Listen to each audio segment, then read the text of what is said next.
अस्सलाम वालेकुम एवरीवन। हमारे साथ मिस फ़ातिमा तारिक मौजूद हैं। 49th कॉमन से इनका ताल्लुक़ है और पाकिस्तान की सबसे यंग फ़ीमेल सीएसएस ऑफ़िसर हैं।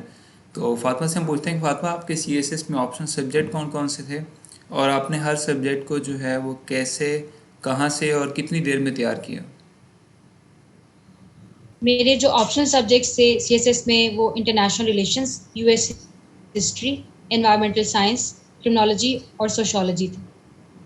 इसकी मैं आपके साथ बारी बारी हर सब्जेक्ट के लिए स्ट्रैटेजी शेयर कर देती हूँ। सबसे पहले इंटरनेशनल रिलेशंस की हम बात कर लेते हैं। तो इंटरनेशनल रिलेशंस के लिए जो मैंने सोर्सेज यूज़ किए थे उसमें जो उसका पहले सिलेबस पूरा कवर करने के लिए मैंने इकराम रब्बानी की JWT की बुक यूज़ की थी, पेपर 1 के लिए भी और पेपर 2 के लिए भी। और उसके बाद हमारे पास जो हायर पेपर 1 के लिए ही global politics by Andrew Weber, ये बुक यूज़ की थी स्पेशली थियरीज वाला पोर्शन कवर करने के लिए। फिर हम बात कर लेते हैं इसके पेपर 2 के ऊपर। तो पेपर 2 के लिए जो मैंने सोर्सेज यूज़ किए थे उसमें EIR इन्फो के नाम से वेबसाइट है, जहाँ पे हमारे जितने भी लेटेस्ट हमारे करंट इश्यूज़ हैं या हॉट टॉपिक्स हैं हमारे इंटरनेशनल रिलेशंस के, ग्लोबल पॉलिटिक्स के, तो उसके जितने भी आर्टिकल्स IR के पर्सपेक्टिव से उसमें आते रहते हैं। EIR इन्फो आप गूगल पे सर्च कर सकते हैं तो आपके ओपन हो जाएगी। उसके बाद हमारे पास फॉरेन अफेयर्स मैगजीन मैंने यूज़ किया था पेपर 2 के लिए, और इसी के लिए मैंने BBC, अल जज़ीरा और द गार्डियन, ये 3 मैंने जो है वो न्यूज़ पेपर्स यूज़ किए थे। इनके आर्टिकल्स में यहाँ से मैं IR पेपर 2 के लिए टॉपिक वाइज़ कंटेंट लिया करती थी। और अगर हम इसके अलावा IR के लिए मैंने IR जो है इंटरनेशनल रिलेशंस, मैंने वर्ल्ड टाइम्स में सर ज़ाहिद अज़ीज़ से जो है उनके लेक्चर्स लिए थे। और उनके वहाँ पे नोट्स भी अवेलेबल हैं, तो जिनसे उनसे भी मैंने हेल्प ली थी प्रिपरेशन के टाइम पे। और इंटरनेशनल रिलेशंस के लिए मैंने जो MCQs के लिए बुक ली थी वो इल्मी वालों की MCQs बुक ली थी इंटरनेशनल रिलेशंस की। और लास्टली इंटरनेशनल रिलेशंस में अपने मार्क्स शेयर कर देती हूँ। मेरे 137 मार्क्स हैं इंटरनेशनल रिलेशंस में। ग्रेट। सेकंड हम बात कर लेते हैं क्रिमिनोलॉजी के ऊपर। क्रिमिनोलॉजी में मेरा अल्हम्दुलिल्लाह CSS 2020 में टॉप है और मेरे 71 मार्क्स हैं इसके अंदर। और इसके लिए मैं सबसे पहले आपके साथ अपने सोर्सेज शेयर कर देती हूँ। उसमें जो मेरी बुक्स थी, जहांगीर वलटैन की क्रिमिनोलॉजी की बुक बाय साजिद महमूद भट्टो, उसके बाद किप CSS क्रिमिनोलॉजी और नेशनल ऑफिसर्स एकेडमी नोवा के नोट्स यूज़ किए थे, और MCQs में के लिए इल्मी क्रिमिनोलॉजी MCQs बाय आशिक अवान। अब यहाँ पे जो एक यूनिक सोर्सेज मैंने यूज़ किए थे मैं आपको बताती चलूँ। उसमें स्पेशली जो हमारे न्यूज़पेपर हैं, लोकल न्यूज़पेपर हैं, द एक्सप्रेस ट्रिब्यून है, डॉन और डेली टाइम्स, इनमें लेटेस्ट क्रिमिनोलॉजी के डिफरेंट टॉपिक्स के जो आर्टिकल्स आते रहते थे, उसमें से मैं latest content, latest facts figures निकालती थी और उसको अपने आंसर्स मैंने यूज़ किया। इसके अलावा जो हमारे पास डिफरेंट हमारे जो प्रोविंसेस की पुलिस है, फॉर एग्जांपल पंजाब पुलिस उसका official Twitter account, Islamabad police का ट्विटर अकाउंट, हमारे पास KPK सिंध और बलूचिस्तान का फेसबुक पेज, उनको मैंने यूज़ किया। वहाँ पे डिफरेंट क्राइम्स की डेवलपमेंट आती रहती थी, वहाँ से मैं केस स्टडीज़ उठा देती थी। फिर वहाँ से जो डिफरेंट रिपोर्ट्स के डेटा शेयर होता था वो मैं वहाँ से यूज़ करती थी। और फिर हमारे जो डिफरेंट प्रोविंसेस के IGs हैं, वो कोई भी स्टेटमेंट जारी करते थे या उनके कोई भी स्पीच या स्टेटमेंट होती थी, वहाँ से मैं उनके उसको एज अ कोटेशन अपने आंसर्स में यूज़ करती थी। तो ये वो चीज़ थी जो मेरी क्रिमिनोलॉजी को एक अपडेटेड आंसर्स को अपडेटेड कर रही थी मेरे। तो ये एक वो चीज़ है जो आपके आंसर्स के अंदर यूनिकनेस लेके आ सकती है। यानी कि आप सिर्फ थ्योरेटिकल पोर्शन नहीं दे रहे होते एग्जामिनर को, बल्कि आप उसको एग्जामिनर को ये पता चलता है कि आपको उसकी प्रैक्टिकल साइड भी पता है। और साथ-साथ आप इसके अंदर थियरीज़ अप्लाई करें क्रिमिनोलॉजी के अंदर। इसके अंदर हमारे पास जो डिफरेंट लॉज़ हैं, उनकी सेक्शंस, उनके आर्टिकल्स यूज़ करें, और तो इससे फिर आपका जो क्रिमिनोलॉजी का पेपर है वो बहुत अच्छा हो जाता है। एग्जैक्टली। उसके बाद एनवायरमेंटल साइंस मेरा ऑप्शनल सब्जेक्ट था। उसमें अगर मैं थोड़ी-सी बात करूँ तो एनवायरमेंटल साइंस के लिए एनवायरमेंटल साइंस से मेरे अल्हम्दुलिल्लाह 78 मार्क्स हैं उसका, और इसका भी मेरा टॉप है CSS 2020 में।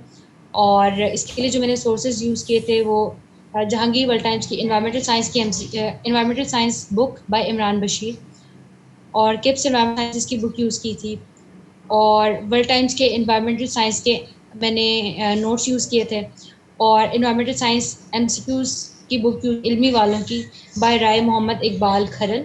और लास्टली एक जो चीज़ अगेन एनवायरमेंटल साइंस में जो चीज़ यूनिकनेस लेकर आई थी वो ये थी कि मैंने हमारी जो मिनिस्ट्री ऑफ क्लाइमेट चेंज है उसका फेसबुक पेज फॉलो किया हुआ था। वहाँ पे हमारे जितने भी क्लाइमेट या एनवायरनमेंट से रिलेटेड डिफरेंट न्यूज़पेपर में आर्टिकल आते थे, लोकल या इंटरनेशनल, वो वहाँ पे आ जाते थे, वहाँ पे वो शेयर हो जाते थे उनके पेज पे, वो लोग शेयर करते थे और मैं वहाँ से उनको पढ़ के उसमें से कंटेंट और फैक्ट फिगर निकालती थी। इसके अलावा उस पेज पे भी पाकिस्तान की जितनी लेटेस्ट डेवलपमेंट थी, डिफरेंट कन्वेंशन में पाकिस्तान पार्टिसिपेट करता था या डिफरेंट समिट्स वगैरह में, तो उसकी भी सारी वहाँ पे जो है डेवलपमेंट्स हमारे पास, मैं वहाँ से उसको यूज़ कर लेती थी।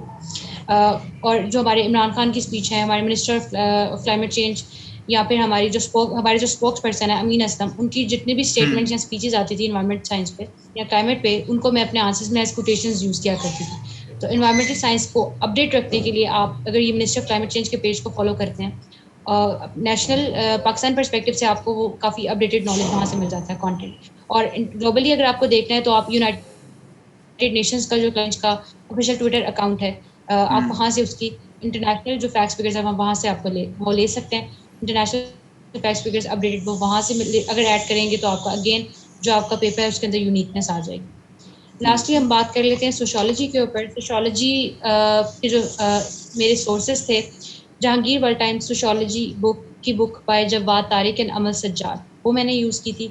Sociology by Horton and Hunt, ये यूज़ की थी। और Jahangir World Times sociology MCQs by Jawad Tariq, मैंने ये 3 बुक्स मेनली यूज़ की थी इसके लिए।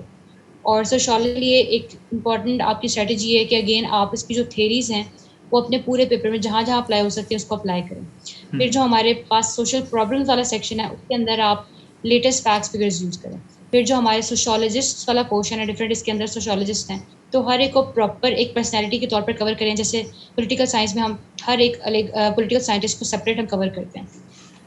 इसके अलावा एक जो सब्जेक्ट रह गया है वो यूएस हिस्ट्री रह गया। यूएस हिस्ट्री पे अगर मैं आपके साथ शेयर करूं तो उसके लिए जो मैंने सोर्सेज कंसल्ट किए थे उसमें जहांगीर वर्ल्ड टाइम्स की a concise history of USA by Rai Yasir Farhad, ये बुक यूज़ की थी मैंने। इसमें आपको ये पूरे सिलेबस को बहुत कॉम्प्रिहेंसिवली कवर करती है। और इसके साथ साथ मैंने Ilmi CSS essentials history of USA MCQs by Rahmat Iqbal Khar, MCQs के लिए मैंने ये बुक यूज़ की थी। इसमें 5 पेपर के एमसीक्यूज भी हैं और इसके अलावा एक्स्ट्रा टॉपिक वाइज एमसीक्यूज भी दिए हैं। हिस्ट्री ऑफ यूएसए के लिए सबसे इम्पोर्टेंट बात कि ये चूँकि हिस्ट्री है और समटाइम्स ये स्टूडेंट्स के लिए बोरिंग हो जाती है या इसकी डेट्स और पर्सनैलिटीज़ याद करना मुश्किल हो जाता है। उसके लिए आप यूट्यूब पे एनिमेटेड वीडियोस देखें तो आप उसको बहुत अच्छा कवर कर सकते हैं। इसके अलावा टॉपिक वाइज ही अगर आप गूगल पे सर्च करें तो आपको बहुत अच्छे आर्टिकल्स भी मिल जाएंगे। टॉपिक वाइज आपको बुक्स भी मिल जाएंगी। For example war of independence, American war of independence पे एक सेपरेट बुक पढ़ लें, ठीक है। और इसके साथ साथ जो है गूगल इमेजेस में जाकर आपको इसकी टाइमलाइंस और डायग्राम्स बहुत अच्छी मिल जाएंगी, ठीक है, वो वहाँ से कवर हो सकते हैं।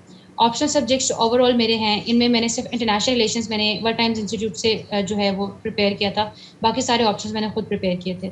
और इसका जो टोटल टाइम ड्यूरेशन है, जो 100 मार्क्स का सब्जेक्ट है उसको आपको एवरेज 10 से 15 दिन लगते हैं कवर करने में, और इतना ही टाइम मुझे भी लगा था स्टैंडर्ड। लेकिन जो हमारे पास 200 मार्क्स का सब्जेक्ट है उसको समटाइम्स एक पूरा महीना लग जाता है या 1.5 मंथ्स लग जाते हैं उसको कवर करने में।